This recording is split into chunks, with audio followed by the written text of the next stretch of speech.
Sigħat delikati ferm biex jinfetaħ mill-ġdid il-Kanal ta' Suez, hekk kif il-bastiment tal-ġarr tal-merkanzija Evergreen tressaq kompletament mill-post fejn inkalja fl-aktar rotta kruċjali bejn l-Asja u l-Ewropa għal dak li hu trasport tal-merkanzija bil-baħar.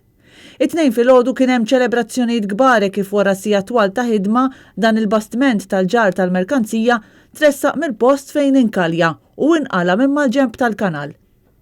Net News għal-kummenti ta' Godwin Sherry, direttur maniġerjali ta' Combined Maritime Services, l-aġenzija lokali li tirrappreżenta l-linja marittima Evergreen, li spjegalna li l-impatt ta' dak li ġara se jdum jinħass. L-indikazzjonijiet qegħdin juru li biex dis-sitwazzjoni tinnormalizza għandek l-isbaħ 3 xhur.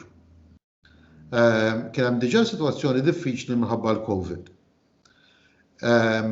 Fej bħalma jafu l-importaturi r-rati dan l-aħħar olew kważi triplikaw. B'din is-sitwazzjoni il-problema ġiet kompleks.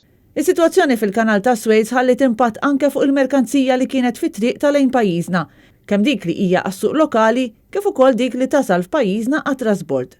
Dwar dan tkellimna mal-kap eżekuttiv tal-Malta Freeport, Alex Montebello. Huwa mistenni li l-5 vapuri li hemm imblukkati fis-Suez bħalissa li huma destinati għal Malta daw wieħed u ieħor ikollhom average ta' 2000-3000 container move illi jinħadmu Malta.